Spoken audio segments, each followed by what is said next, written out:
Maia Izpizua naiz, Getin enpresatik nator. Getin da promotora eta management enpresa bat, Donostikoa. Eta duela 12 urte nagola enpresa horretan eta nik promotore lanak egiten ditut. Hau da, gure katalogoan ez dauden artistak kontratatu eta beren kontzertuak antolatu. Bai, benta fisikoa erabat jetxi da diskoetxetan.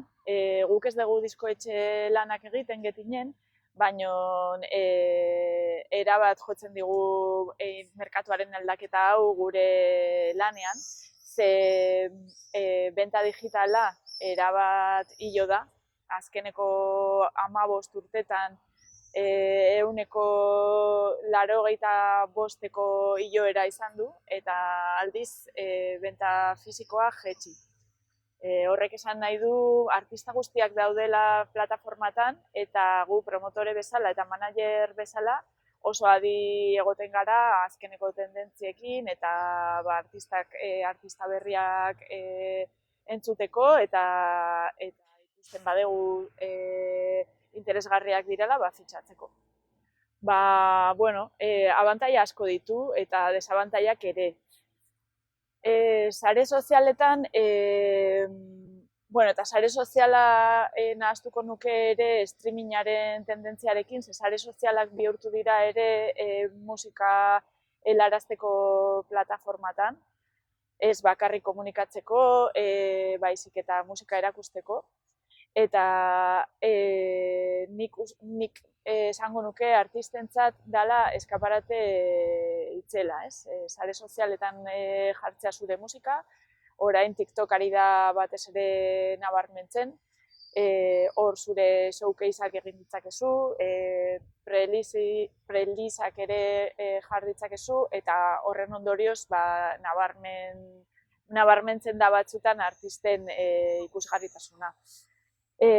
Bestalde, nik uste dut desabantaila nagusi bezala, kalitatearen falta edo, artista askok grabatzen dutelako dena bere etxean, eta hori oso ondo dago, gastuak jaisten direlako, baina aldi berean, noski ez da berdina estudio profesional batean grabatzea, ez?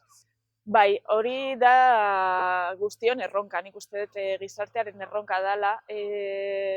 Niri hitzaldi hau prestatzeko, adibidez, kostatu zait hainbat hitz inglesetik itzultzea, gero eta gehiago hartzen ari gara, eta hain abiadura handiak goaz, hitz asko, adibidez, pitching edo streaming edo hainbat hitz barneratu ditugula gure eguneroko hitz egiteko eran.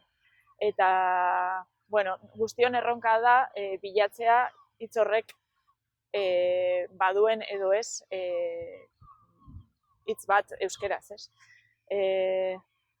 Atzo lagun batek esan zian Sunseta ikustera noa, eta esango nuke erabili behar dela edo, komenigarria dela bilatzea hitz bat paraleloa dana euskeraz, ez?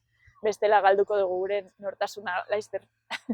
Bai, editoreak lan oso garrantzitsua egiten dute. Hoietako bat eta hor da aipatu dudana da sinkroak edo bilatzea bere katalogotik ze musika dan egokia publizitatean edo zinean edo iragarkitan sartzeko. Asko zen lan gehiago egiten dute, baina hori azpimarratu dut, pentsatzen dudalako artista batentzat interesgarria dela bere musika posizionatzeko. Nik uste dut hori ez dagoela gaizki, berez, batzutan da modu bat hasteko, ez? Ze zu baldin bazara artista